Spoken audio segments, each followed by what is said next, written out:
રાજસ્થાનથી ચૂનાનો powder ભરીને બેંગ્લોર જઈ રહેલા ટ્રક ડ્રાઈવરને નાના ચિલોડા પાસે 3 લૂંટારુઓએ લૂંટી લીધો હોવાની ઘટના સામે આવી છે, જેમાં ગત મોડી રાત્રે આ લૂંટારુઓએ લિફ્ટ લેવાના બહાને ટ્રકને રોકી હતી અને ડ્રાઈવરને નજીક આવેલ ખેતરમાં લઈ ગયા હતા, જે ડ્રાઈવરને માર મારીને કાનમાં પહેરેલી સોનાની બુટ્ટી અને રોકડ સહિત 68,000ની મતાની લૂંટ કરી ફરાર થઈ ગયા હતા. સમગ્ર મામલે નરોડા પોલીસે 3 લૂંટારુઓ વિરુદ્ધ ગુનો નોંધી તમામને ઝડપી લેવા ચક્રો ગતિમાન કર્યા છે. અમદાવાદ પશ્ચિમ લોકસભા બેઠકના ભાજપના ઉમેદવાર દિનેશ મકવાણાના સમર્થનમાં કાંકરિયા પિકનિક હાઉસ ખાતે ભાજપના મહિલા કાર્યકર્તાઓનું સંમેલન યોજાયું હતું, જે દરમિયાન અમદાવાદ મ્યુનિસિપલ કોર્પોરેશનનું એક ટેન્કર અહીંથી બહાર નીકળી રહ્યું હતું ત્યારે દિવાલ સાથે ધડાકાભેર અથડાયું હતું, જેથી દિવાલ ધરાશાયી થતા 7થી વધુ મહિલાઓ ઇજાગ્રસ્ત થઈ હતી,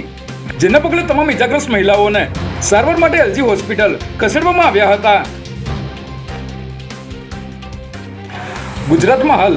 લોકસભા ચૂંટણીની તૈયારીઓ જોરશોરથી ચાલી રહી છે, પરંતુ અમદાવાદ શહેરના અલગ અલગ વિસ્તારમાં કાયદો અને વ્યવસ્થાની જવાબદારી સંભાળવા માટે પોલીસ અધિકારીઓ ઇન્ચાર્જ તરીકે કામગીરી કરી રહ્યા છે. હાલ લોકસભા ચૂંટણીને લઈને આચારસંહિતા પણ ચાલી રહી છે, તેવા સમયે ખાલી પડેલી જગ્યાઓ ભરવા માટે હજી સુધી કોઈ આદેશ કરવામાં નથી આવ્યો, ત્યારે હવે આગામી 48 કલાકમાં